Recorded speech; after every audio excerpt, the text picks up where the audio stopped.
Serena Cole, une Navy noire décorée dont les médailles avaient été gagnées au prix du sang, a été jetée à terre par un officier blanc sous les yeux des juges et des avocats. Dans cette salle d'audience où la justice était censée être inviolable, personne n'est intervenu. Personne n'a pris la parole. On a tenté de la dépouiller de sa dignité avec des menottes, espérant que le monde ne le remarquerait pas, mais l'homme qu'elle avait autrefois emmené hors du champ de bataille s'est levé et a salué. La nation a dû l'écouter lorsqu'il a demandé « Combien de héros ont encore été réduits au silence avant que l'un d'eux ne se relève enfin ?» Dites-nous d'où vous regardez dans les commentaires, car dans un pays aussi divisé, chaque voix compte. Les couloirs de marbre du palais de justice du comté de Jefferson brillaient sous le silence du jugement. L'air était trop immobile, comme un lieu qui aurait appris à absorber tout son sang mûr. Serena Cole s'y déplaçait lentement, chaque pas de ses bottes produisant un bruit sourd qui ne résonnait ni ne s'excusait. Elle portait un simple pardessus de laine grise et des vêtements civils propres.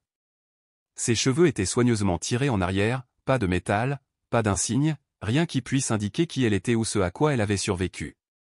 Sous le bras, elle tenait un dossier en cuir usé, les documents même qu'elle avait promis de remettre en main propre. Elle croisa un groupe d'avocats rassemblés près des ascenseurs. Leurs rires furent brefs et professionnels, leur posture, affinée par des années de chorégraphie au tribunal. Une odeur d'eau de Cologne onéreuse flottait autour d'eux, un droit d'entrée silencieux au privilège. Leurs costumes étaient si impeccables qu'on ne pouvait pas les confondre avec des vêtements de prêt-à-porter, leurs boutons de manchette brillaient, leur peau pâle reflétant la fluorescence intense, comme s'ils appartenaient au bâtiment lui-même. Aucun d'eux ne se tourna vers elle, mais Serena le sentit quand même. Leur conversation s'interrompit un instant lorsque ses pas entrèrent dans leur orbite. Un jeune associé leva les yeux, l'air trop calme.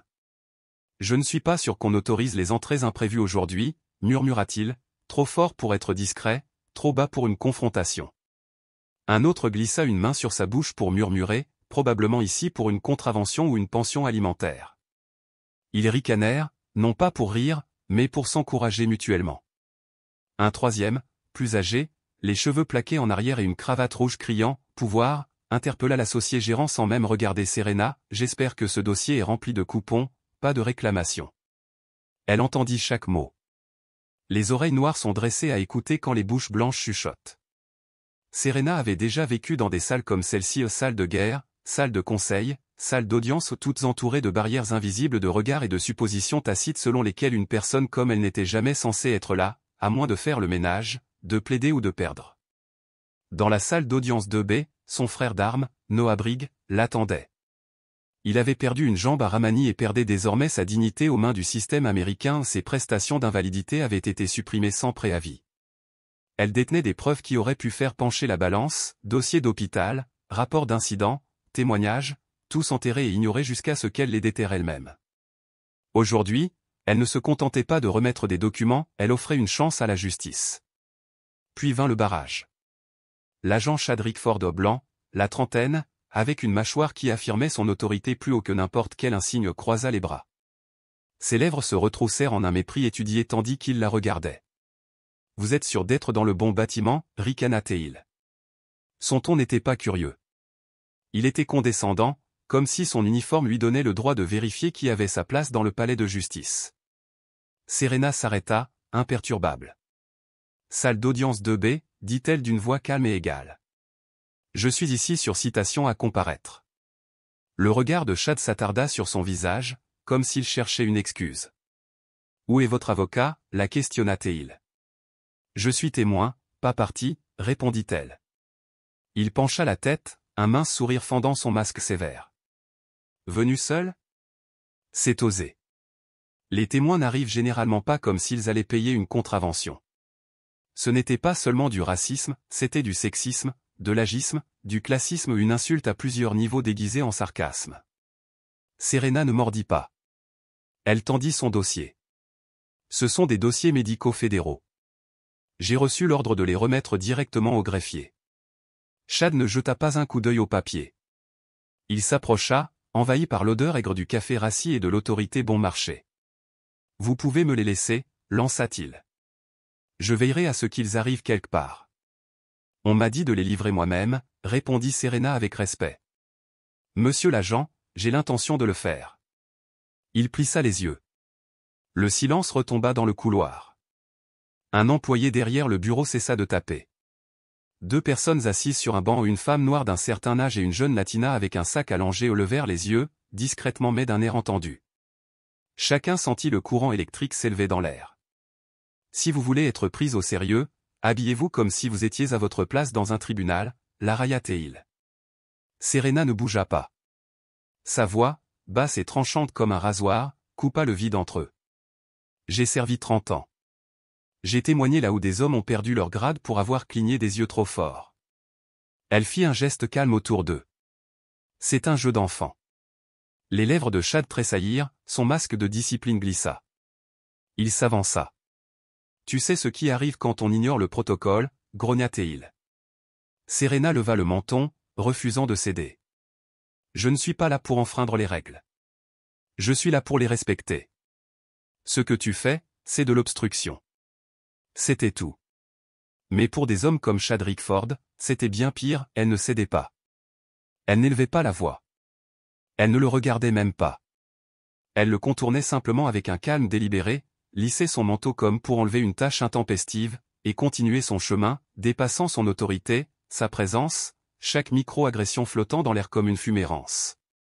Chad cligna des yeux une fois, puis deux, comme surpris qu'elle ne se soit pas figée.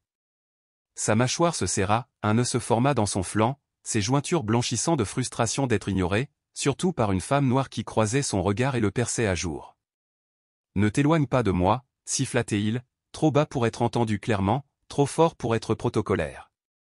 Serena continua son chemin. La double porte devant elle portait une plaque, greffier, archives et dépôt. Elle tendit la main vers la poignée. Derrière elle, les bottes de Chad crissèrent sur le carrelage, un bruit non pas dû au devoir, mais à la rage. Il la suivit, rapide et maîtrisé, mais plus silencieux. Le couloir, autrefois immobile, commença à s'agiter lorsque Serena poussa la porte. Le bourdonnement aseptisé des néons l'accueillit comme une vieille connaissance désapprobatrice. Le bureau compact abritait 2 rangées de classeurs métalliques contre le mur du fond, une lourde fenêtre de service en verre renforcé, et derrière elle une femme tapant avec une indifférence mécanique. Serena s'approcha, les talons éraflés de ses bottes raclant le linoléum usé par le temps, marqué par des décennies de pas silencieux, de disputes chuchotées et de paperasses qui avaient enseveli des vies. L'employé derrière la vitre leva à peine la tête. D'âge mûr, les cheveux tirés en arrière, une plaque portant le nom de Darnell. Elle ne manifesta aucun signe de la présence de Serena jusqu'à ce que celle-ci glisse son assignation pliée dans la fente métallique. Darnell tendit la main, scrutant l'ordonnance avec un détachement routinier, mais lorsqu'elle tomba sur le nom imprimé en haut, Serena Cole, quelque chose se brisa sur son visage. Les couleurs ne disparurent pas immédiatement, elles s'estompèrent par vagues. Un tremblement parcourut ses doigts en relisant le nom, comme si elle souhaitait que les mots se réorganisent. Puis elle leva les yeux et, pour la première fois, leurs regards se croisèrent. Il n'y avait pas de peur dans le regard de Darnell. C'était de la reconnaissance. « Toi, murmura-t-elle, trop bas pour être porté, mais assez lourd pour s'attarder. » Entre surprise et malaise, comme si quelqu'un avait entrevu le spectre d'un scandale qu'on lui avait dit d'oublier, Serena resta silencieuse. Elle n'avait pas besoin de mots, son immobilité en disait long. Le regard de Darnell se porta vers le couloir derrière Serena, cherchant qui d'autre avait pu être témoin de ce moment. Sa main resta suspendue, maladroitement, au-dessus du tampon de l'employé, puis se figea. « Il y a un problème ?» demanda Serena d'un ton dur et inflexible. « Non » balbutia l'employé trop vite, avant d'hésiter. « Je ne m'attendais pas à ce que vous soyez impliqué dans cette histoire, il y a des années, non ?» Serena serra les dents, mais sa voix resta posée. Cette affaire avait un nom, le Major Clifton Witt, qui avait détourné des fonds du département des anciens combattants et falsifié des dossiers de démobilisation. « J'ai témoigné » lui rappela Serena. La greffière baissa la voix jusqu'à murmurer, jetant un nouveau coup d'œil vers le couloir. C'était le fils du juge Whitlow. « Je m'en souviens. »« Vous ne devriez pas être ici, » murmura-t-elle, la panique montant à chaque claquement nerveux de ses doigts. « Pas dans sa salle d'audience. » Serena se pencha légèrement en avant. « Ce n'est pas moi qui ai choisi le juge. C'est le système. » Le silence qui suivit fut si pesant qu'on aurait pu s'étrangler. « Ils savent qui tu es » murmura Darnell, comme si le dire à voix haute risquait de déclencher des micros cachés. « Ils le savent tous. Mais ils resteront silencieux. Ils espèrent juste que tu partiras avant que les choses ne deviennent gênantes. » Ses doigts tremblaient sur le timbre, comme si d'autres secrets vacillaient sur ses lèvres. Puis la porte s'ouvrit brusquement derrière Serena. L'agent Chadrick se tenait là, un regard noir fixé sur Serena, la mâchoire serrée, empreint d'un mépris profond. Elle n'a rien à faire ici, aboya-t-il en entrant dans la pièce comme pour la revendiquer. Elle n'a pas le droit d'entrer dans la salle d'audience de B. Madame Darnett se redressa, se cachant derrière le protocole comme une tortue se réfugiant dans sa carapace. Serena ne se retourna pas, « Je suis citée à comparaître », dit-elle doucement, s'adressant toujours au greffier. « J'ai l'autorisation légale d'être présente, et on m'a demandé de remettre ces documents en personne. » La voix de Chadrick se brisa lorsqu'il l'interrompit. « J'ai dit que je m'en chargeais. Je veillerai à ce qu'ils arrivent à destination. » Serena serrait toujours le dossier, elle ne lui proposa pas de le lui remettre. L'employé hésita, les yeux rivés l'un sur l'autre comme s'il assistait à une collision inévitable. « Je m'en charge. » Chadrick s'approcha. Serena se décala juste assez pour lui faire face, posée et pesante.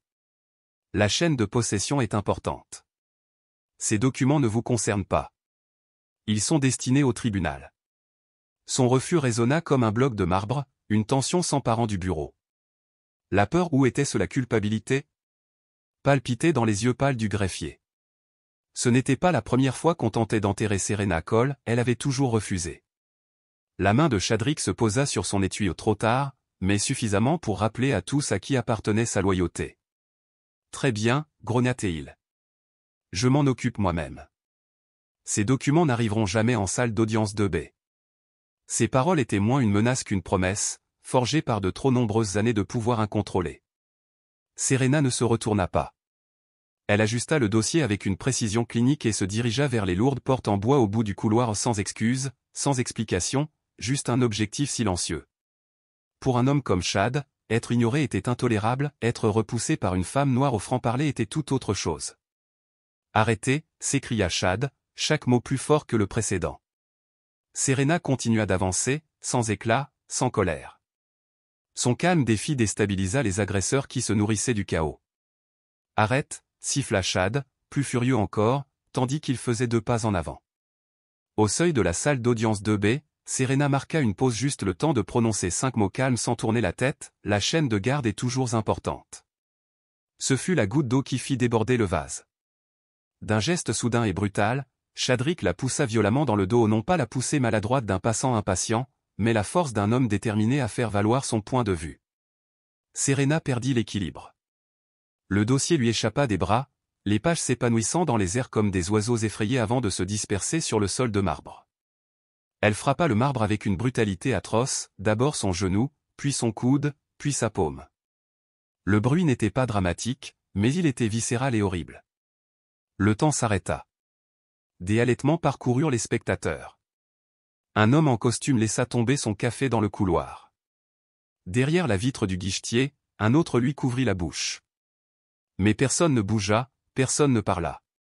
Sauf un garçon de 8 ans à côté de sa mère, les yeux écarquillés par ce spectacle. « Maman » murmura-t-il, alarmé. Pourquoi l'a-t-il poussé?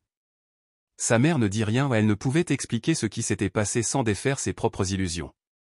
Au lieu de cela, comme tant d'autres avant elle, elle détourna le regard. Serena ne cria ni ne pleura. Elle se redressa lentement sur un bras, la paume déjà maculée de sang là où elle avait éraflé le carrelage. Sa respiration était lente mais difficile, coincée entre ses mâchoires serrées. Elle attrapa la page la plus proche où son coin était froissé et taché et commença à rassembler les autres en silence, chaque mouvement étant délibéré, contrôlé. Chadrick se dressait au-dessus d'elle, les bras toujours croisés, la poitrine haletante, le regard refusant de reconnaître ce que tout le monde venait d'observer. Son visage était impassible, non pas qu'il ne ressente rien, il savait que la salle ne prendrait pas sa défense, et il avait raison. Personne ne bougeait ni ne parlait. Ils se contentaient de fixer le tribunal, leur silence intime résonnant tandis qu'une femme qui avait servi son pays se levait du tribunal comme si elle n'avait rien à faire là. Derrière le banc, une chaise raclait doucement le mur. Une jeune femme se tenait debout, l'expression indéchiffrable, la main posée sur son sac. Elle sortit son téléphone et le brandit calmement, résolument non pas avec indignation, mais avec détermination. Une stagiaire de la galerie des journalistes, Lena Carvey, souleva l'appareil photo et appuya sur « Enregistrer », son pouce posé au-dessus de l'écran comme une gâchette qu'elle n'avait jamais pratiquée, mais dont elle savait instinctivement se servir. Serena était agenouillée dans le couloir, ramassant les dernières pages éparpillées, le bout des doigts maculés de sang, lorsque les portes à double battant de la salle d'audience 2B s'ouvrirent. La juge, Renée Whitlow, entra avec un détachement institutionnel, sa robe traînant, son col blanc impeccable. La salle d'audience était unie, les voix s'interrompaient au milieu des phrases, les spectateurs se levaient machinalement. Mais sur le sol, où Serena se tenait, personne ne bougea. La juge Whitlow marqua une pause, son regard balayant la pièce, se posant sur la femme agenouillée sur le marbre, la main ensanglantée serrant des documents judiciaires. Les documents éparpillés à ses pieds, le regard de la juge s'attarda moins de 2 secondes. Puis, telle une bobine de film cassé zappant une image, elle continua vers le banc. Elle ne dit rien, aucune question, aucun signe d'inquiétude, comme si ce qui venait de se passer, ce qu'elle venait de voir, était trop irréel pour mériter son attention. Chadren se tenait près de la balustrade de la galerie, les bras croisés, l'air hautain et immobile. Son badge reflétait la lumière, mais pas sa conscience. Un léger bruit métallique rompit le silence, le froissement du papier sur le carrelage, tandis que Serena rassemblait la dernière page et se levait lentement, son corps se soulevant avec la grâce pesante de quelqu'un habitué à se relever après un coup. Son genou tremblait, sans qu'elle en fasse signe. Les épaules droites, elle agrippa son dossier, dont les bords étaient rouges et irrités par sa précédente lutte, mais le tint fermement. Elle ne regarda pas Chad immédiatement. Au lieu de cela, elle tourna les yeux vers le tribunal, là où le pouvoir était censé résider, là où la justice devait siéger au-dessus du sang répandu sur le sol. Une goutte d'eau scintillait au pied de l'estrade du juge, intacte. Pas même un greffier n'avait bougé. Quelques instants passèrent, puis d'autres encore, et toujours personne ne parlait. Le téléphone de Lena ne vibra pas, mais sa respiration, faible et tendue, si. Elle continua de filmer. Finalement, Serena tourna lentement la tête, délibérément, et croisa le regard de Chad. Non pas par rage, ni même par provocation, mais avec quelque chose de plus froid et de plus durable, l'expression de quelqu'un qui avait passé sa vie à être sous-estimé et qui avait survécu malgré tout. « Tu vas regretter aujourd'hui, dit-elle doucement, non pas à cause de ce que tu as fait, mais à cause de ce dont le monde vient d'être témoin. » Chad ne broncha pas, même si sa mâchoire se serra, une première fissure dans son masque. Serena tourna à nouveau le dos, plus lentement cette fois, non pas de douleur, mais de certitude. Elle s'avança vers le sol de la salle d'audience, puis s'arrêta au bruit d'une canne qui frappait le marbre. Noah Brigg, sur une jambe et s'aidant d'une béquille, traversait l'allée de la galerie. Son visage était tiré mais féroce, chaque pas laborieux et réfléchi. Il ne lui demanda pas si elle allait bien, il savait qu'il n'y avait rien à faire. Au lieu de cela, il cala la béquille sous son bras et la main libre pour la stabiliser. « Tu ne devrais pas être par terre, dit-il d'une voix basse mais sonore. »« La justice non plus, » répondit Serena sans se retourner pour regarder. De l'autre côté de la pièce, un greffier rangeait des papiers derrière le siège du juge. Une autre goutte de sang se forma à sa base, pourtant, personne ne se pencha pour l'essuyer. Cette goutte gisait à côté du siège du pouvoir, et pas une seule main ne s'avança pour l'effacer. Serena prit place à la barre des témoins, le dos droit, sa paume rouge agrippant son dossier comme une bouée de sauvetage. De l'autre côté de l'allée, Chadren s'appuyait de nouveau contre le mur, les bras croisés en signe de défi, défiant quiconque de qualifier sa conduite d'excessive. L'huissier rouvrit la séance. La juge lissa sa robe. Quelque part derrière eux, l'horloge de la salle d'audience marquait plus d'1 heure du matin. Noah se leva de son siège près de la table de la défense, une béquille à la main, le métal claquant au rythme de ses pas, brisant le silence de la salle. Son avocat lui murmura de s'asseoir, mais Noah repoussa cette suggestion. « Votre honneur » commença-t-il d'une voix tendue mais suffisamment ferme pour percer le brouhaha de la procédure, avant même le début de ce procès, avant la lecture du moindre témoignage, j'ai besoin que ce tribunal comprenne qui est vraiment Serena Cole. Le juge soupira, les sourcils froncés. Monsieur Brigg, veuillez vous asseoir. Je suis assis, rétorqua-t-il en appuyant sur la béquille sous son bras pour me soutenir. Chaque jour depuis 7 ans, je suis assis, car j'ai laissé une partie de moi-même à Fallujah.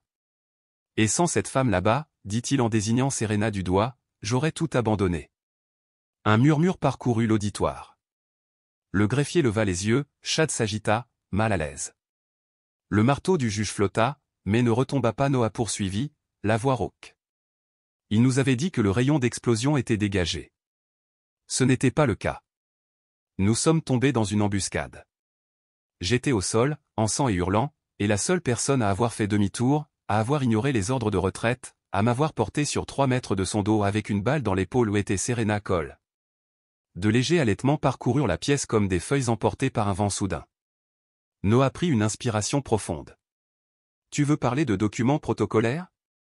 Cette femme m'a sauvé la vie. C'est pour ça que je suis là où tu as laissé un huissier la plaquer au sol comme un déchet, comme si elle n'était rien. » Il se tourna lentement, son regard se posant sur Chad. « Elle n'est pas venue ici pour faire une scène. Elle est venue parce que je le lui ai demandé ou parce que la vérité avait besoin d'un témoin. » Un profond et douloureux silence s'installa, puis un bruit de mouvement dans la galerie du public. Un homme se leva du 2e rang en larges épaules, cheveux argentés, costume impeccablement repassé. Il ne dit rien. Il s'annonça par l'action, il marcha vers l'allée centrale, fit face à Serena et porta la main droite à sa tempe en un salut militaire parfait. C'était précis, délibéré, indéniable. Pendant un instant, personne ne le reconnut. Puis un murmure, « C'est le général Ham ». Un silence pesant retomba comme un rideau lourd, Walter Ham, général 4 étoiles, commandant à la retraite des opérations spéciales interarmées. Son bras resta levé. « J'étais là », dit-il enfin d'une voix grave et autoritaire. Fallujah 2007. J'étais coincé sous un camion, le feu tout autour, tout le monde me croyait mort. Pas elle. Elle m'a sorti de là avec des côtes disloquées et des brûlures au 3e degré. Elle m'a traîné jusqu'à une zone d'évacuation sanitaire et a refusé de partir tant que je n'étais pas sur l'avion. Il baissa le bras et se tourna délibérément vers le juge. Et pour cela, elle fut ensevelie sous une pile de documents, privée de reconnaissance, taxée de fauteuse de troubles parce que Serena Cole ne faisait jamais de politique. Elle sauvait simplement des vies, même quand c'était gênant. Il regarda Serena et hocha la tête, non pas comme un supérieur s'adressant à un subordonné, mais comme un soldat s'adressant à un autre qui avait versé son sang pour une cause plus grande que la sienne. Elle n'a pas besoin d'uniforme pour être respectée, dit le général Ham, d'un ton ferme. Elle porte du sang. Personne ne bougea. Personne n'osa. Le marteau ne tomba pas. Au dernier rang, Lena Carvey continuait de filmer, les mains tremblantes non pas de peur, mais de la certitude électrique d'immortaliser l'histoire.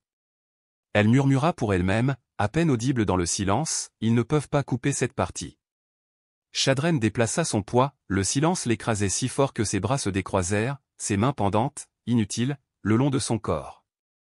Une main tremblait, le bout des doigts effleurant sa ceinture comme s'il cherchait une autorité qui ne répondait plus à son contact. Ses mâchoires se tendirent, son regard naviguant entre Serena, le général et la foule silencieuse, sans jamais se poser assez longtemps pour croiser le regard de qui que ce soit.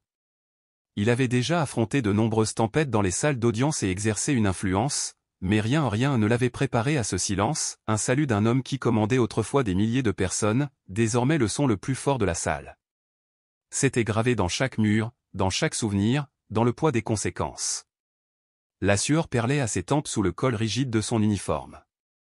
Il sentait le changement dans l'air, l'employé ne faisait plus semblant de ne pas le fixer, le petit garçon assis sur la banquette avant serrait plus fort les mains de ses parents, le badge épinglé sur son cœur brûlait soudain contre sa poitrine. Sur son banc surélevé, la juge Renée Whitlow restait immobile.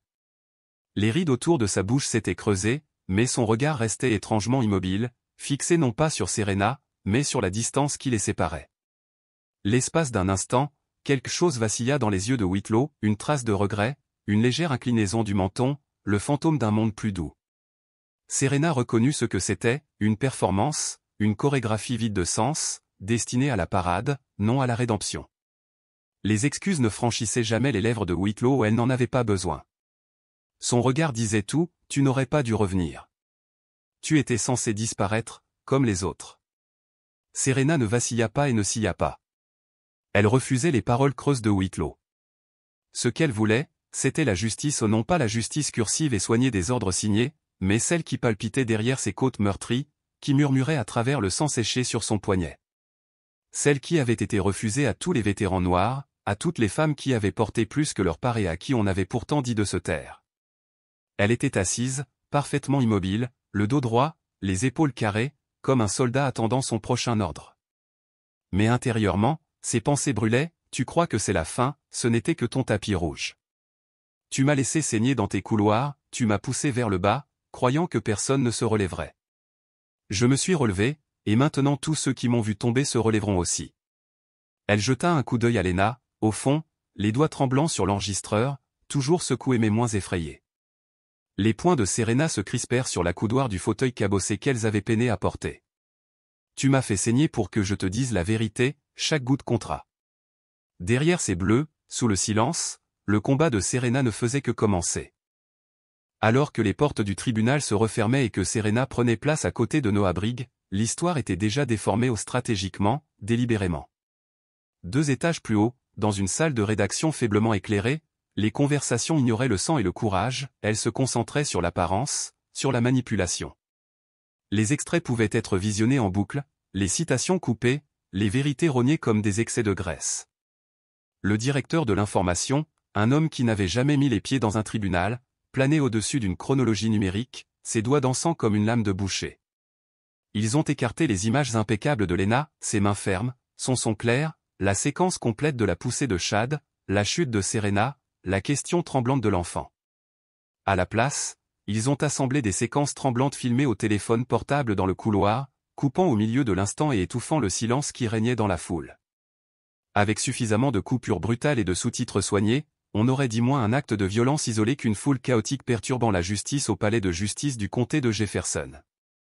Un bandeau défilait sur les informations locales, des civils défient l'ordonnance du tribunal, retardent les procédures, la sécurité intervient. À 17h17, Lena Carvey était assise à la bibliothèque de droit, écouteurs sur les oreilles, ordinateur portable ouvert sur sa vidéo originale, main tremblante sur le pavé tactile. Elle avait vu le sang de Serena éclabousser le marbre, capturer le salut qui avait transformé le silence en champ de bataille. Maintenant, on appelait ça « perturbation ». Son téléphone a vibré. Pas un camarade de classe ou un ami, mais un courriel laconique du bureau du doyen, attention, implication médiatique. Un enregistrement d'audience non approuvé soulève de sérieuses inquiétudes quant à votre jugement et au respect des limites institutionnelles. Un comportement répréhensible pourrait compromettre votre position au sein du programme de droit. 6 juin, une capture d'écran recadrée de son hashtag tendance, hashtag #StandWithSerena. 5 minutes plus tard, un numéro bloqué. Une voix masculine aigre, tu crois que la fac de droit te rend invulnérable? Tu joues avec des allumettes dans une cave à essence. Poste encore un clip, et tu n'auras jamais ton diplôme. Il raccrocha. Lena ne pleura pas. Elle était assise, figée dans un coin de la bibliothèque, entourée d'étudiants ambitieux qui la reconnaissaient mais n'osaient pas parler.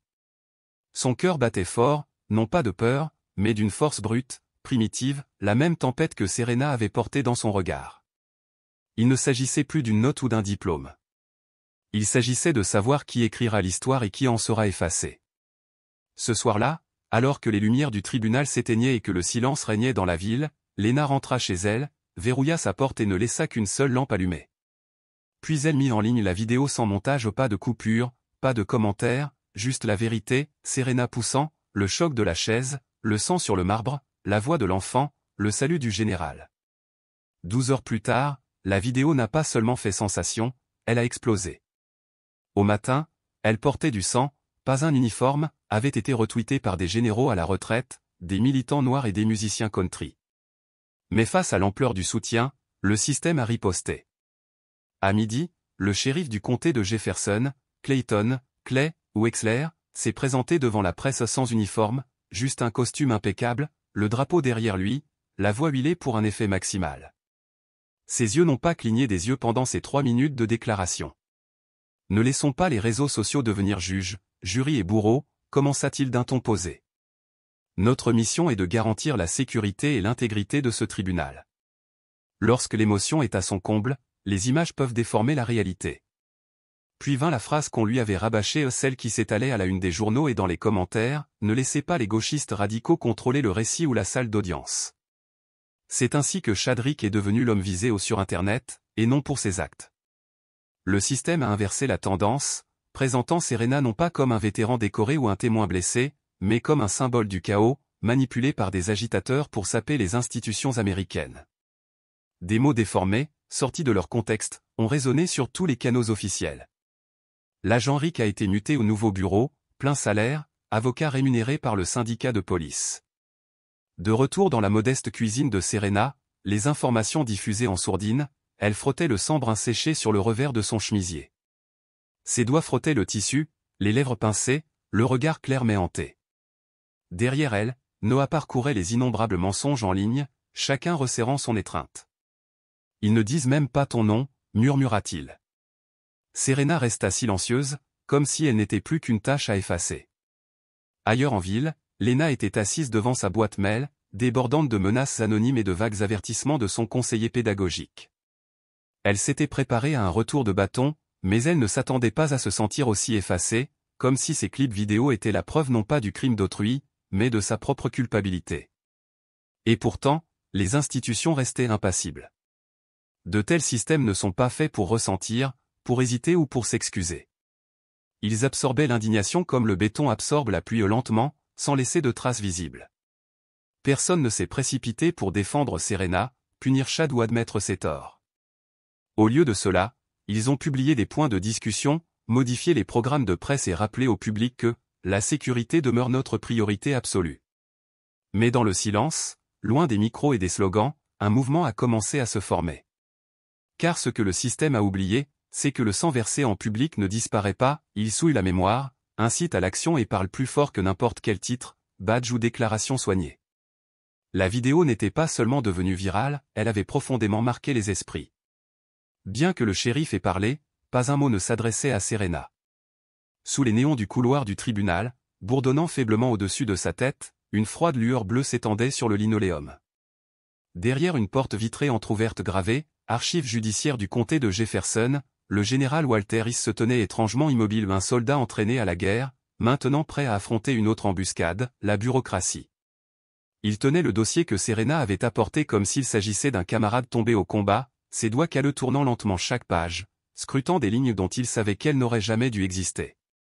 Il avait vu les documents originaux prouvant que Noah Briggs s'était vu refuser illégalement des prestations, dossiers de physiothérapie dissimulés, courriels dissimulés entre des agents du VA et des procureurs locaux, lettres de refus invoquant des disqualifications sans rapport avec le combat. Serena avait tout risqué, demande d'accès à l'information, contact avec un colonel à la retraite ayant des liens avec le VA, pour découvrir la vérité. Mais là, c'était stérile. Le dossier entier avait été remplacé par 6 pages de jargon procédural. Pas de refus, pas de preuve d'acte répréhensible, juste une note vague indiquant « demande traitée conformément à la résolution procédurale ». Ancien combattant non admissible en vertu de la loi actuelle. Un dossier fantôme. Walter reconnut le jeu. Il se tourna vers l'employé qui lui avait tendu le dossier, une jeune femme aux cheveux attachés et au regard perçant de renard. « C'est le seul dossier soumis ce matin », demanda-t-il, d'une voix aussi mesurée et calme qu'un ordre donné avant la bataille. Elle tapota l'étiquette scellée, tamponnée par l'agent Chadronic. « Oui, monsieur. Nous ne traitons que ce qui est officiellement enregistré. » Walter resta silencieux. Il passa à une ligne de signature vierge. « Ce n'est pas une erreur administrative, dit-il doucement. C'est une dissimulation. » Ses yeux papillonnèrent. Son sourire poli disparut. Walter serra les mâchoires et pivota sur ses talons, lime à la main, s'engageant dans le couloir. Sa voix perça le murmure des pas et les conversations étouffées. « Noé. » Noah Briggs leva les yeux du banc où il parcourait les commentaires de la vidéo virale, sa jambe amputée étendue devant lui et sa prothèse à proximité. Son visage portait encore les marques d'une rage silencieuse. Lorsqu'il vit la main de Walter serrer le dossier, tout son corps frissonna. « Ils l'ont échangé », dit Walter d'une voix basse mais pressante. « Le dossier que Serena a apporté a disparu. Celui-ci est un faux, comme s'il n'avait jamais existé. » Noah se leva en chancelant, le poids de ces pages manquantes plus lourd que n'importe quel membre. « Ils ne l'ont pas simplement poussé au sol, » murmura-t-il. « Ils ont effacé la preuve même qu'elle était venue apporter. »« C'est une question de puissance institutionnelle, » dit Walter d'un ton sombre. « Voilà ce qui arrive quand le pouvoir cesse de faire semblant de suivre les règles. » Noah regarda le document, puis se dirigea vers la salle d'audience où Serena avait saigné. Les portes résonnaient encore de la question de l'enfant, pourquoi l'a-t-il poussé? Il sortit son téléphone et ouvrit une application de chat sécurisée qu'il n'avait pas utilisée depuis des mois, depuis qu'il avait quitté un réseau de lanceurs d'alerte pour anciens combattants au sein du département des anciens combattants. « Nous ne combattrons pas les ombres », a-t-il écrit. « Nous apportons la lumière. » Walter haussa un sourcil. Tu as du renfort? Quelques-uns, répondit Noah. Une ancienne victime me devait une faveur, ainsi qu'un vétéran expert en informatique qui déteste les dossiers douteux. Il trace les empreintes digitales. Si ce fichier a été échangé, il y a une piste. Walter lui tendit le dossier. On commence par là, décoder chaque timbre, chaque pixel. S'ils essayaient de tout nettoyer, ils laisseraient des traces. Tandis que Noah rangeait les papiers dans son cartable, Walter se pencha vers lui. Serena, l'ardente défenseur de Noah, avait été brisée dans ce couloir. Pourtant, son courage commençait à peine à s'enflammer. Au loin, dans un modeste centre pour anciens combattants de Montgomery, Catherine Amaz, infirmière de la marine à la retraite, était assise devant un vieil écran de projection. Autour d'elle, des vétérans locaux se tortillaient sur des chaises pliantes tandis que la séquence inédite était diffusée, Serena heurtant le sol en marbre, sa main maculée de sang, la voix de l'enfant fendant l'air. Elle n'a rien fait de mal, dit Katrina en arrêtant la vidéo. Derrière elle, l'écran brillait encore de la silhouette effondrée de Serena. Un vétéran, le visage marqué par des éclats d'obus, murmura, à Bagdad, elle m'a porté à travers la grêle sur 4 pâtés de maison. Je ne l'ai jamais entendu se plaindre. Un autre, la voix brisée, ajouta, elle nous a sortis d'une embuscade à un poste de contrôle à Mara. Elle s'est battue pour tous, quel que soit le rang ou la couleur. Il ne s'agit pas seulement de Serena, dit doucement Katrina, les yeux brillants de larmes. Il s'agit de nous tous. Et quelque part, le doux bourdonnement des télévisions rediffusait l'appel du shérif à la patience civique, le drapeau flottant mollement derrière lui. Mais sous les protocoles polis, un feu grandissait à un nom à la fois, une histoire à la fois, jusqu'à ce que cette froide lueur bleue consume toute excuse et tout mensonge. Le téléphone de Walter vibra, un nouvel email lui parvint sans objet ni expéditeur. Il l'ouvrit avec précaution et découvrit une lettre numérisée, une déclaration sous serment d'un témoin anonyme. C'était bref seulement 2 paragraphes mais chaque mot portait le poids d'une vérité enfouie. Je suis agent de patrouille au GCPD, pouvait-on lire. J'écris ceci anonymement car j'ai vu ce qui arrive aux personnes qui dénoncent. Il y a 3 ans, l'agente Chadrank a agressé un adolescent noir devant la cité Booker T. Il lui a enfoncé son genou dans le cou et lui a murmuré « Personne ne te croira ». L'incident a été enregistré et les affaires internes ont ouvert une enquête, mais le dossier a disparu. J'ai connaissance d'au moins 5 plaintes contre lui. Aucune n'a abouti. Il est protégé pour préserver l'image du département, mais il est dangereux. Il est prêt à faire du mal à quelqu'un d'autre, et il n'a pas peur, car il n'a jamais eu à rendre de compte. Walter passa le téléphone à Katrina sans un mot. Elle le lut, puis le relut, les doigts crispés sur le bord de l'écran. Il construit cette affaire depuis des années, dit-elle. Il pensait que personne ne pourrait jamais la reconstituer, mais quelqu'un l'a fait. Entre-temps, la vidéo de Lena, désormais authentifiée, avait cumulé plus de 12 millions de vues sur toutes les plateformes. Plus que de simples chiffres, elle avait suscité un engouement plus profond, des conversations partout, des appels d'anciens combattants, des forums communautaires inondés de noms de personnes que Serena avait sauvées ou encadrées ou portées, non seulement en uniforme, mais aussi dans les tribunaux, les salles de classe et les bureaux de vote. Pour chaque extrait de sa dépression nerveuse, on envoyait une douzaine de ses ascensions, accorder des interviews, témoigner devant des sous-commissions du Congrès, organiser des collectes de nourriture dans le West End de Birmingham lorsque le conseil municipal refusait de construire une épicerie. Ils veulent la taxer de témoin incompétent, dit lentement Walter. Mais son silence lui a conféré plus de crédibilité que tout leur discours raffiné. Ce soir-là, alors que le soleil disparaissait derrière l'ossature bétonnée du centre-ville de Birmingham, quelque chose de petit mais d'irréversible s'agita devant le palais de justice du comté de Jefferson.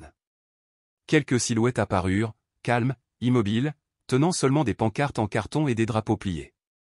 L'une d'elles indiquait « Elle a versé son sang sur le sol américain », et ils ont détourné le regard. Une autre disait « Ancien combattant noir ». Témoin. Humain. Pas de mégaphone, pas de chant, juste la force solennelle du silence. La vérité, comme des fantômes invoqués, ne frappe pas, elle marche. Dans la salle d'audience aux colonnes de marbre, la sous-commission des anciens combattants du Congrès siégeait. Le formalisme soigné au costume repassé, questions chirurgicales, sourires répétés portaient la marque de Washington. Pour la première fois depuis plus de 10 ans, l'Amérique allait entendre Serena Cole. Elle était assise seule à la table des témoins, le dos droit, les mains jointes. Une simple broche du drapeau américain brillait sur son blazer, pas d'armure de cérémonie, juste un rappel de la raison de son hémorragie. La salle grouillait de journalistes, de membres du personnel, d'assistants, et même d'une poignée d'anciens combattants assis avec respect au fond. La véritable tension n'était pas dans le public, mais sur l'estrade. Le représentant Carway de Caroline du Nord, plus connu pour ses galas de charité que pour son service en première ligne, ajusta le micro. « Madame Cole », commença-t-il d'une voix mielleuse et condescendante, « vous avez porté de graves accusations. Êtes-vous ici au nom d'une organisation qui envisage de poursuivre la justice du comté de Jefferson ?» Lena, blottie parmi la presse, son carnet à moitié rempli et son regard plus perçant, a repéré le piège. Si Serena disait « oui », elle serait considérée comme un pion. Si elle disait « non », elle serait accusée de dissimuler ses affiliations. Serena soutint son regard calmement. « Je ne suis ici au nom de personne », répondit-elle d'un ton neutre.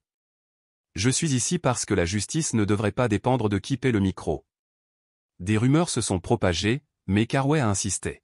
« Vos vidéos virales ont certainement suscité l'indignation, mais l'indignation virale ne remplace pas la vérité. » Il préparait le terrain pour la discréditer, pour la présenter comme la dernière sensation éphémère des réseaux sociaux. Avant que Serena puisse répondre, un autre micro s'est déclenché. Une voix posée, teintée de décennies d'autorité, le général Walter Ham. Il n'a pas demandé la permission. Se levant des sièges réservés aux témoins, près du comité, il s'est dirigé vers la table. Les membres du personnel ont murmuré, il n'est pas sur la liste, mais personne ne l'a arrêté. Se tournant vers le comité, puis vers Carway, il a déclaré avec une gravité posée, « Si vous contestez son droit de siéger ici, vous devez aussi contester le mien. » Le silence retomba dans la salle. S'éclaircissant la gorge, le général Ham parla doucement, mais avec force, « Opération Black Lantern, 2006, province de Mossoul. Notre convoi a heurté un engin explosif improvisé. J'étais coincé sous un véhicule de transport renversé, tandis que les obus ennemis ricochaient sur la coque. La moitié de mon équipe a péri, le reste a été dispersé. Une soldate est restée sur place, Serena Cole. Elle m'a traîné à travers les flammes, se servant de son corps comme bouclier, et a communiqué par radio nos coordonnées de transport aérien après que le premier hélicoptère ait été abattu. Cette soldate, c'était Serena Cole. La salle ne cessa pas de bourdonner, elle vibra d'une intensité nouvelle. Ham la désigna du doigt, non pas avec agressivité, mais avec révérence. Si elle n'avait pas été là, je ne serais pas là. Si vous pensez que son silence aurait mieux protégé vos institutions que sa voix, vous servez non pas la justice, mais son illusion. Les caméras ont brillé. Les chaînes d'information, de Fox à MSNBC, ont diffusé en direct. Des extraits seraient en tête de la programmation du soir de chaque chaîne. Serena est restée assise, car elle avait enduré pire que cette salle, car elle représentait ceux qui regardaient depuis des lits d'hôpitaux, des refuges sous-financés, des tribunaux surpeuplés. Voici leur voix. Voici leurs témoins. Dehors, à l'ombre du dôme de marbre, une foule s'était rassemblée non pas pour le spectacle ou la politique, mais pour la présence. Anciens combattants et civils arrivaient en bus, à pied, en fauteuil roulant, brandissant des pancartes faites main. À 6h03 précises, alors que le soleil se couchait sur Birmingham, une rangée d'anciens soldats fatigués, médailles soigneusement épinglées sur la poitrine, prenait position en silence le long de la clôture en fer. Certains s'appuyaient sur des cannes, d'autres se tenaient raides, les articulations douloureuses à la main. Ils ne portaient qu'eux-mêmes et cela leur suffisait. Derrière eux, une vague grandissante de partisans brandissait des photos de Serena en uniforme et des extraits de la Constitution scotchés sur du carton, protection égale, procédure régulière, nous avons versé notre sang pour ça. Serena arriva discrètement par une rue latérale, flanquée de Lena et Noah, pas de service de sécurité, pas de fanfare, juste une femme serrant son dossier, du sang séché encore collé le long de la couture de sa manche. Elle marqua une pause tandis que des murmures de révérence s'élevaient, son regard balayant des visages qu'elle n'avait jamais rencontrés mais qui, d'une certaine manière, la connaissaient déjà. Une journaliste locale de Channel Knife News feuilletait nerveusement ses notes tandis qu'un producteur se penchait vers elle et murmurait « Mettez un peu de bêtises sur vos discours de héros ». Les réseaux sociaux réclamaient un équilibre. À quelques mètres de là, un blog conservateur diffusait en direct depuis une perche à selfie, son titre défilant criant « Les militants noirs occupent le palais de justice où règne la loi et l'ordre ».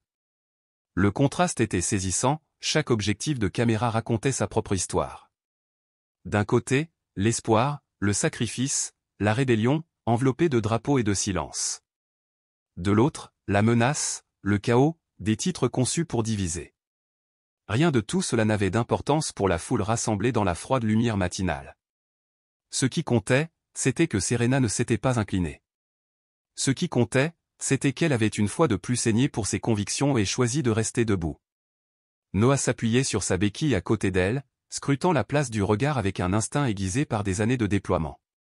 « Il nous observe depuis les toits », murmura-t-il en désignant d'un signe de tête les policiers anti-émeutes en noir rassemblés de l'autre côté de l'avenue, casque baissé, matraque prête.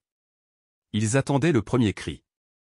Lena était déjà de retour, sa voix plus assurée cette fois.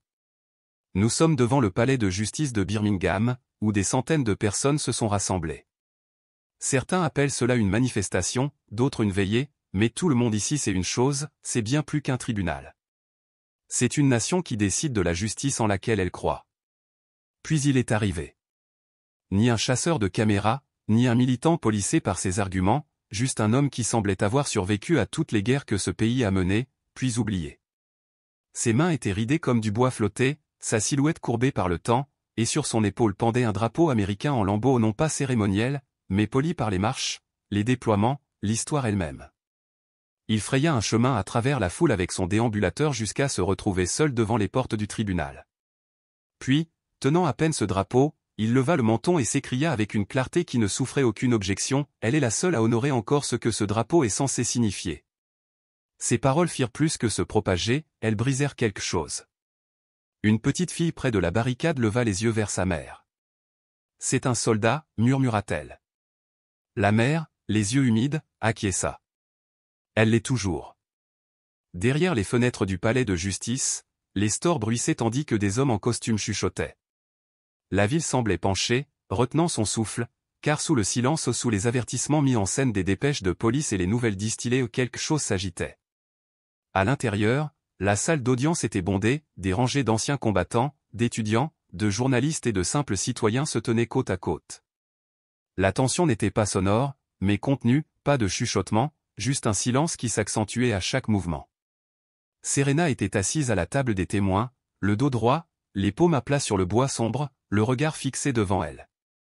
Elle ne portait pas d'uniforme, elle n'en avait pas besoin. La calme résolution qui se dégageait de sa posture était plus éloquente que n'importe quelle médaille. En face d'elle, l'avocat principal du gouvernement se leva. Un homme mince, les cheveux gominés, l'arrogance raffinée et un sourire Harvard qui ne masquait pas son opportunisme. Il tenait un bloc-notes comme une arme. Il ne la considérait pas comme un témoin, mais comme un obstacle à neutraliser. « Madame Warren », commença-t-il, insistant sur le « Madame » d'un ton qui sentait l'insulte, « votre parcours militaire est sans aucun doute considérable, Falloujah, Mossoul, Kandahar. » Il marqua une pause, comme pour la complimenter. Impressionnant, en effet. Mais parlons de vous. Serena ne broncha pas. Il tourna une page. Plusieurs de vos supérieurs ont constaté des comportements anormaux, insomnie, refus de débriefing, voire un détachement émotionnel après un combat actif. Serena resta immobile. Lena se tendit derrière elle.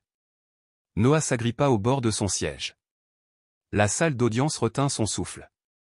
Concernant Falloujah, poursuivit l'avocat d'une voix douce comme un rasoir, vous avez décidé de déployer la force contre un convoi de civils. Vous en souvenez-vous? Serena serra les dents. On m'a dit que le convoi transportait des munitions d'insurgés, dit-elle calmement. Et qu'a-t-on trouvé, insista-t-il en se penchant.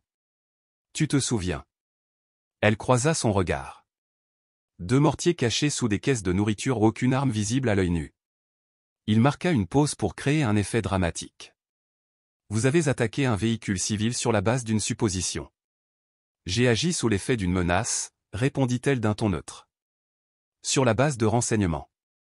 Votre honneur, dit-il en se tournant vers le banc, je demande que ce témoignage soit admis comme preuve de sa moralité. Il révèle un comportement instable et agressif qui pourrait influencer les actions de Madame Warren dans la vie civile. Le visage du juge René Whitlow ne trahissait rien à un masque impénétrable sculpté dans le marbre froid. Serena sentit une lueur au coin de son œil, juste assez pour voir que Whitlow se souvenait exactement de qui elle était, pas seulement un soldat, pas seulement un témoin, mais la femme qui, 5 ans auparavant, avait révélé le rôle de son fils dans un scandale de blanchiment d'équipements militaires de plusieurs milliards de dollars qui avait failli ruiner le ministère de la Défense. Ce scandale avait mis fin à la carrière de son fils et le juge Whitlow ne l'avait jamais oublié. Vous pouvez continuer, dit Whitlow avec une formalité glaciale. Le procureur se pencha en avant, un sourire carnassier aux lèvres. Madame Warren, dit-il en se retournant, vous avez témoigné être entrée dans ce tribunal pour déposer des preuves, mais compte tenu de votre traumatisme lié au combat, est-il possible que vous ayez mal interprété votre interaction avec l'agent Shadwell? Que votre réaction ait été influencée par une agression passée? Les paroles suivantes de Serena furent calmes et mesurées, mais elles firent l'effet d'un marteau. Soyons clairs, je ne suis pas venu ici avec une arme. Je suis venu avec un dossier. Ce qui s'est passé ensuite n'était pas dû à l'instabilité. C'était la peur du système envers quiconque présente la vérité comme une menace. L'avocat haussa un sourcil. Vous avez donc eu des problèmes de santé mentale qui pourraient affecter votre comportement? J'ai été soigné pour un syndrome de stress post-traumatique, répondit Serena d'un ton neutre, comme la plupart des soldats qui rentrent. Chez eux avec plus de souvenirs que de membres. Mais un traumatisme ne me rend pas dangereuse, il me rend vigilante. Il pencha la tête. Tu as dit un jour en thérapie, et je cite, certains jours, j'ai l'impression d'être encore en guerre. Ça ne ressemble pas à quelqu'un d'adapté. Serena se tourna légèrement vers le juge. Permission de répondre? Whitlow hocha la tête. Vous voulez savoir si je suis toujours en guerre? Très bien. Je suis en guerre, non pas contre des mortiers, mais contre un système qui assimile la recherche de la justice à l'agression. Je ne me suis pas battu pour m'asseoir derrière un banc. Je me suis battu pour protéger la vérité. Et si vous pensez que c'est dangereux, le problème ne vient peut-être pas de moi. Un frisson parcourut les spectateurs. Whitlow frappa du marteau pour rappeler à l'ordre. Le procureur recula, perturbé, esquissant un mince sourire. Alors laissez-moi vous poser une question claire, Madame Warren, si vous avez utilisé la force à Fallujah, comment pouvons-nous être sûrs que vous n'y aurez pas recours ici? Serena se pencha en avant. À Fallujah, je me suis battu pour survivre. Ici, je me bats pour des principes. Il y a une différence entre violence et résistance. Ils se figèrent. Le juge cligna des yeux, visiblement surpris. Walter s'avança sans attendre qu'on l'y invite. Mes excuses, votre honneur, commença-t-il d'une voix grave et autoritaire. Mais si le tribunal met en doute la crédibilité de Serena Warren, j'aimerais témoigner sous serment. Il baissa les yeux vers Serena. Elle n'a pas seulement porté des soldats, elle a porté ce pays. Et maintenant, ce pays ose remettre en question sa place au sein de ses propres institutions. Honte à nous. Lena baissa un instant son appareil photo, les yeux brillants de larmes retenues. Noah, debout sur sa béquille, fixait droit devant lui, la mâchoire serrée, muette de fierté. Le juge Whitlow entr'ouvrit les lèvres, mais aucun mot ne sortit. Certains moments sont hors d'atteinte du marteau et celui-ci en était un. De retour au siège de la police de Birmingham, le chef Raymond Clay s'affala derrière un bureau en acajou trop poli. Les stores étaient baissés, les téléphones de presse silencieux, et ses officiers les plus fidèles se tenaient autour de lui comme des statues, le dos raide, le visage impassible. Il avait convoqué une cellule de crise, mais ce qu'il y trouva était une véritable poudrière. Tapotant du doigt une pile de gros titres, il grommela, ce n'est que du bruit ou héros ou menace, la femme qui a ébranlé le système, mensonge des caméras piétons, confiance trahie, un vétéran jeté à terre, justice trahie. Ça va passer, comme toujours. Personne n'acquiesça. Personne n'acquiesça. Cette fois, ça ne passerait pas. De l'autre côté de la table, le sergent Denis Hall fit glisser un dossier. Son regard ne croisa jamais celui de Clay. Nous avons reçu 6 plaintes officielles contre l'agent Rick, dit-elle doucement. Toutes ces 3 dernières années, et toutes discrètement enterrées. Clay jeta à peine un coup d'œil au papier. Plainte, tapage, vous savez ce que c'est. Il marqua une pause, un rire cassant s'échappant. 5 venaient d'hommes noirs, une d'une femme handicapée. Des gens qui pensent qu'un badge est une forme d'oppression. Qu'ils crient dans la rue, que les caméras tournent. Tant que nous restons assis, nous sommes toujours aux commandes. Le silence retomba dans la pièce. Dans un coin, inaperçu, l'agent Jared Bloom ou une recrue fraîchement sortie de probation tenait son téléphone caché contre le tissu bleu marine de son uniforme. L'écran brillait, enregistrant. Il ne baissa pas les yeux. Il ne broncha pas. Il laissa le système parler de lui-même. 2 heures plus tard, la vidéo était diffusée à la télévision nationale, elle n'était pas envoyée par Bloom, mais mise en ligne anonymement par sa sœur cadette, étudiante en journalisme, qui l'avait supplié de faire mieux que son badge. Elle a trouvé la vidéo dans son cloud et l'a diffusée. Sans montage, sans commentaire, elle parlait par sa simple existence. Qu'il crie dans la rue, les mots de clé ont résonné sur toutes les plateformes. Les flux d'informations en direct et les vidéos sur les réseaux sociaux ont diffusé côte à côte des images du sang de Serena sur le carrelage du palais de justice. Les commentaires ont été interrompus en milieu de segment. Des associations d'anciens combattants ont condamné le leadership de Clay. Même les animateurs de fin de soirée ont rompu le scénario pour mettre en lumière la corruption, à qui on a donné un visage et une voix. Lorsque la photo de Serena est apparue aux côtés de celle de Clay sur tous les grands médias, ce n'était pas comme suspecte, mais bien comme la raison pour laquelle le système s'est effondré à l'aube.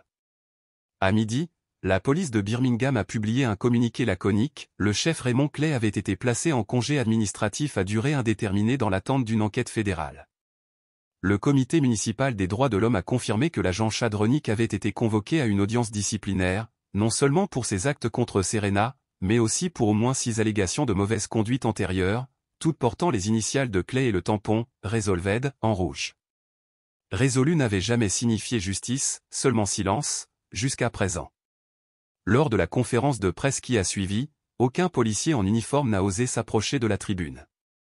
Au lieu de cela, un porte-parole du maire par intérim a lu chaque ligne comme un acte d'accusation, les habitants de Birmingham méritent que des comptes soient rendus. La confiance entre les forces de l'ordre et cette communauté a été endommagée non pas par le chaos, mais par des dissimulations. Nous ne défendrons pas un leadership qui avilit la vérité ou dissimule des actes répréhensibles sous le couvert de l'autorité. L'ère du silence est révolue. Et ce soir-là, alors que les manifestants descendaient dans la rue, leur chant n'était ni furieux ni vain, mais déterminé. Anciens élèves et anciens combattants, mères et filles, et même des officiers retraités ayant servi sous les ordres de Clay, se sont joints à la vague grandissante de pancartes et au silence pesant. Ils ont défilé non seulement pour Serena, mais aussi pour chaque fois que le système a haussé les épaules tandis que quelqu'un saignait en silence. À l'intérieur du palais de justice, au-delà des couches d'histoire, d'héritage et de marbre froid, Serena Warren se retrouva face aux portes de la salle d'audience. Cette fois, elle n'était pas seule. Lena se tenait à sa gauche, son appareil photo bien fixé dans les mains. Noah hocha solennellement la tête à sa droite, béquille au sol. Derrière eux, vétérans en uniforme, militants en basket, étudiants serrant des notes pliées et des manuels scolaires usés, enseignants, concierges, infirmières, chauffeurs de bus tous témoignaient. La porte s'ouvrit en grand, non plus comme une barrière menaçante, mais comme une invitation. Serena entra non comme un dossier, mais comme le jugement lui-même. Quelques instants plus tard, elle se tenait dans la même salle stérile aux murs lambrissés, garniture en laiton poli, rangée alignée dans un ordre discipliné et pourtant, tout semblait différent. La gravité était palpable, comme si l'histoire elle-même s'était immiscée et avait refusé de s'asseoir. Serena avançait avec une dignité tranquille, des bleus persistants sous ses manches. Lena suivait en basket souple, la béquille de Noah résonnait comme un tambour de guerre lent sur le sol de marbre. Au dernier rang, des flashs éclataient en staccato, des images en direct défilant sur des écrans regardés par des millions de personnes. Ce n'était plus une audience de routine. C'était la collision entre un système judiciaire fracturé et les personnes même qu'il était censé servir. Le juge ouvrit l'audience d'un ton raide, impénétrable. L'avocat général se leva, prêt avec ses documents et ses questions superficielles. Mais avant qu'il puisse parler, une main se leva de la galerie. Fixe. Inébranlable. Intentionnelle comme un drapeau hissé sur un terrain contesté. Je demande la permission de parler, a déclaré le professeur Isaiah Banton, titulaire de la chaire des droits constitutionnels à l'Université centrale Alabama. La salle d'audience s'est retournée. Quelques bouches se sont ouvertes en signe d'objection, mais le juge Whitlow a hoché lentement la tête, sentant peut-être que le lui refuser reviendrait à priver la salle de son souffle.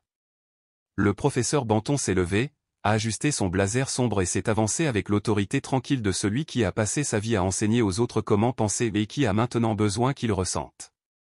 Je ne parle pas en tant qu'avocat, commença-t-il en parcourant la galerie du regard. Je parle en tant que citoyen, en tant qu'éducateur, en tant que père, en tant que personne qui a vu des élèves comme Lena Carvey mettre en garde contre la croyance en la justice, car la justice croit rarement en eux. Et en tant qu'enseignant de la Constitution, j'ai honte qu'elle. La loi, semble-t-il, protège davantage les réputations que les vies, brandie comme une épée implacable contre ceux qui la sacrifient. Je soutiens Serena Warren, non seulement parce qu'elle est une héroïne de guerre, mais parce qu'elle porte la vérité elle-même. En Amérique, aucune force n'est plus grande qu'une femme noire qui refuse de mentir. Il n'y eut pas d'applaudissements, seulement un souffle retenu, le silence d'une salle aux prises avec sa conscience. Puis vint le grincement lent des roues du fauteuil roulant de Noah tandis qu'il avançait, chaque mouvement mesuré. Ses bras tremblaient sous la pression, mais il persévéra jusqu'au centre de la pièce et s'immobilisa. Ils m'ont dit que je ne remarcherai plus jamais, annonça-t-il d'une voix assurée, mais qui résonnait dans toute la salle d'audience. Ils ont dit que j'avais eu de la chance de survivre après Fallujah, que ma survie était un miracle de la médecine moderne. Il se redressa sur sa chaise, agrippant les accoudoirs. Mais ce n'est pas la médecine qui m'a ramené à la vie. C'est elle. Elle m'a porté sur ses épaules sous les tirs des snipers, 2 côtes cassées, sans renfort. Noah luttait pour reprendre son souffle en parlant, ses jambes se contractant avant de se redresser lentement juste assez pour tenir debout, ne serait-ce qu'un instant. Un frisson parcourut la salle, tel un caillou lancé dans un étang calme. Au dernier rang, les vétérans étaient assis plus droits, un à un, ils retiraient discrètement de leur revers de veste les insignes de leurs médailles, souvenirs oubliés de conflits depuis longtemps révolus. Lorsque Noah se rassit sur sa chaise, plus d'une douzaine s'étaient levés en silence, la main levée non pas vers un drapeau, mais vers la femme qui les avait portés. Une journaliste s'est penchée vers son collègue et a murmuré, « Ce n'est plus un public, c'est la nation qui confesse ses péchés. » Alors que les murmures s'éteignaient, le général Walter S. se leva de la rangée de sièges. L'âge lui avait redressé le dos, mais la peur ne l'avait jamais arrangé. Il fit face à Serena et porta la main à son front en un salut parfait. « Je ne salue pas les politiciens, dit-il, la voix rauque de souvenirs, et je ne salue certainement pas les institutions qui laissent des gens comme Clay en liberté. Mais celle-ci, fit-il un signe de tête à Serena, c'est un soldat. » Il maintint le salut jusqu'à ce qu'elle n'ait plus besoin de se lever où elle s'était déjà levée quand tant de personnes se cachaient. Un vétéran s'est levé, puis un autre, jusqu'à ce que la salle d'audience soit inondée de saluts. Les équipes de télévision ont capté chaque battement de cœur, les flux en direct ont explosé sur TikTok et Instagram. Les hashtags ont explosé, #ChiCarrierUS, #WeStandWithSerena. Les écoles ont suspendu les cours, les casernes ont partagé des clips entre les exercices. Les élèves d'éducation civique ont commencé leur dissertation qui s'ouvrait sur une héroïne qui se tient debout quand le monde s'arrête. Serena, toujours silencieuse, se frotta les yeux, non pas pour elle-même, mais pour toutes les femmes qui n'avaient jamais eu cette salle, cette tribune, cette permission de parler. À l'extérieur de la salle, les chants des manifestants passaient de la rage à la résolution, leur voix appelant à la justice. La nuit avait depuis longtemps englouti le soleil, laissant des teintes ambrées et ardoises danser sur la façade du palais de justice. À l'intérieur, la chambre autrefois stérile respirait le poids d'un pays qui retient son souffle. Les questions pleuvaient des bureaux polis, visant comme des fléchettes les déploiements passés de Serena, son dossier militaire, son dossier disciplinaire. Chacune de ces réponses était précise et mesurée, ancrée dans une clarté qu'aucun insigne judiciaire ou autre ne pouvait ternir. Alors que la fatigue commençait à s'installer dans la salle, les portes arrière s'ouvrirent en grinçant. Un homme vêtu d'un coupe-vent sombre du ministère de la Justice entra, flanqué de 2 agents fédéraux. Il ignora la presse, le juge, et même Serena elle-même. Au bureau du greffier, il déposa un dossier scellé et se tourna pour s'adresser au tribunal d'une voix qui étouffait tout murmure. « Je suis Raymond Arlot, directeur adjoint de la protection des droits civiques », a-t-il déclaré.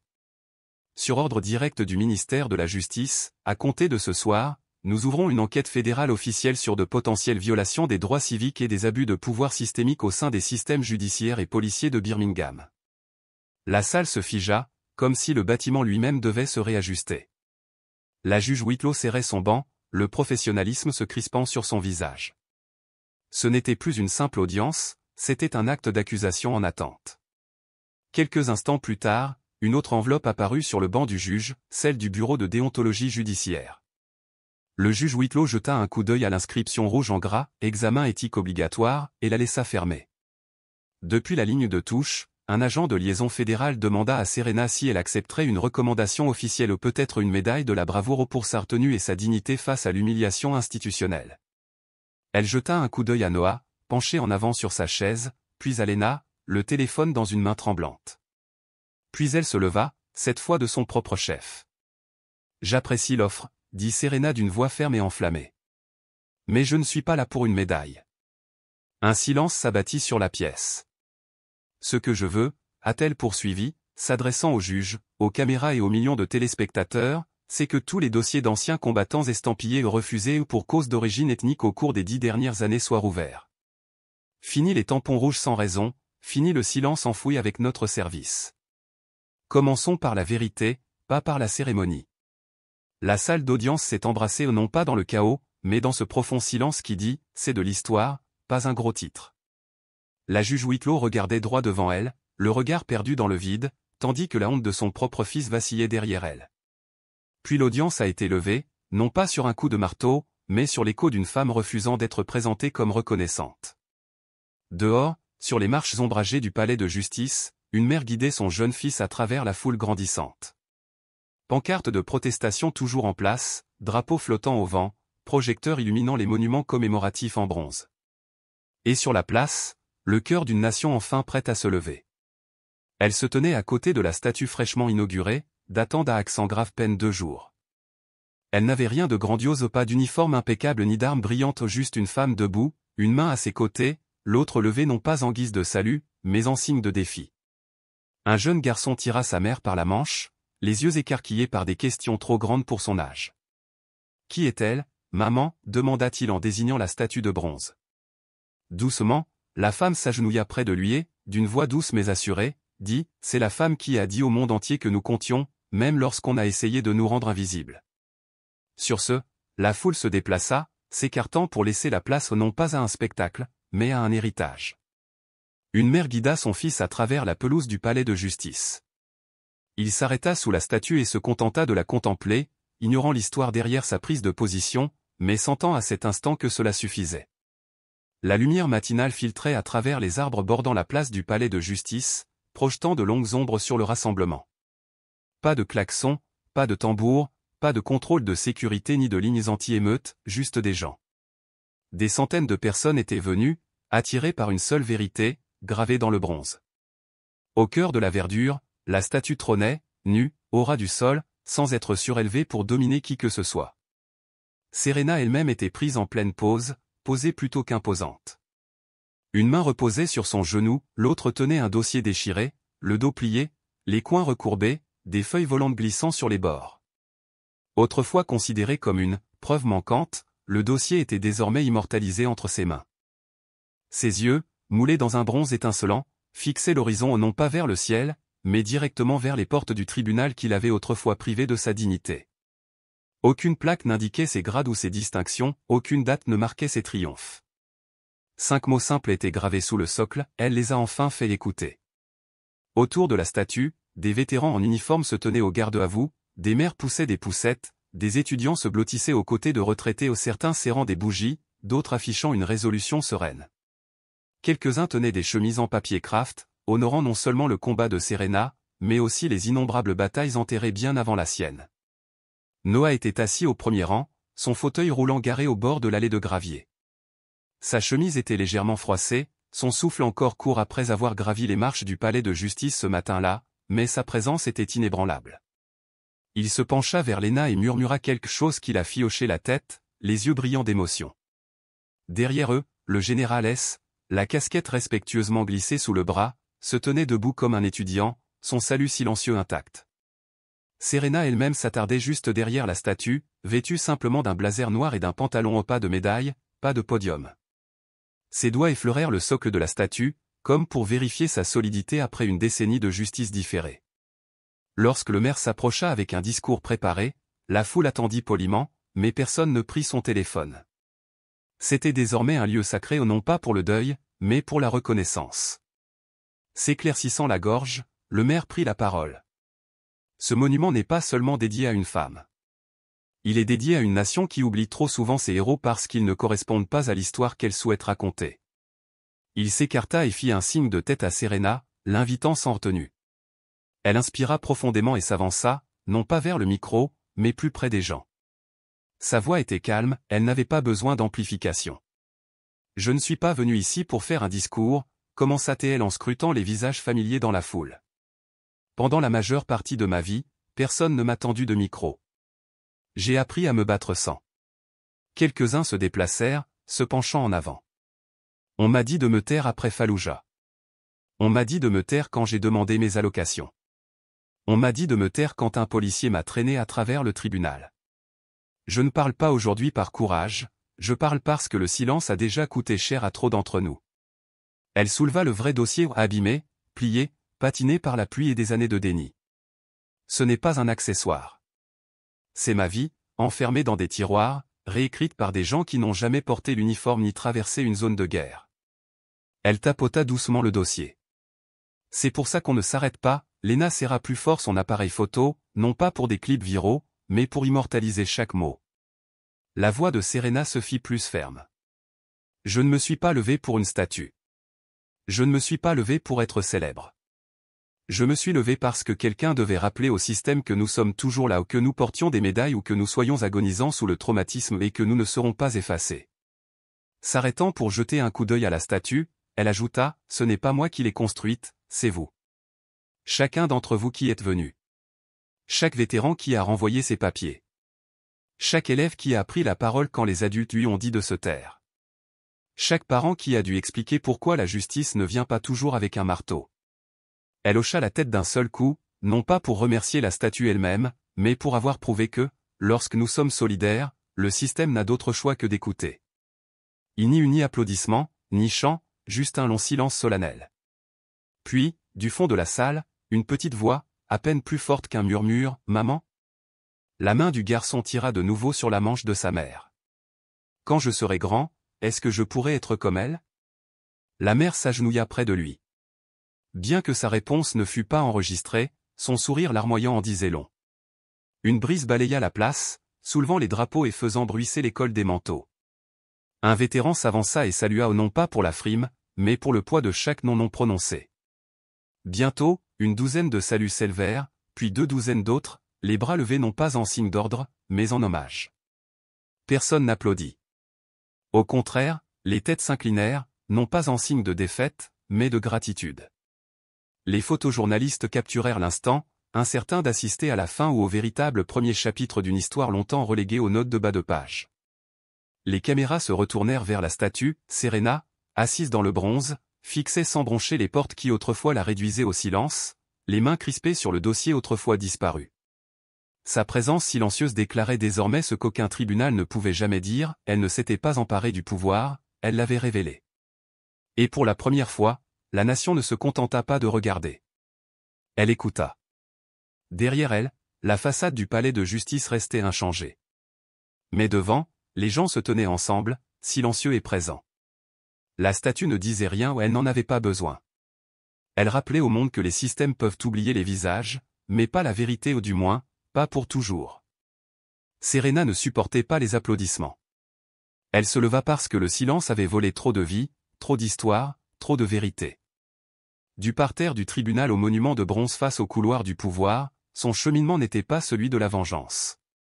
C'était celui du jugement, pour chaque vétéran noir effacé, chaque femme écartée, chaque voix étouffée non par la force mais par l'indifférence.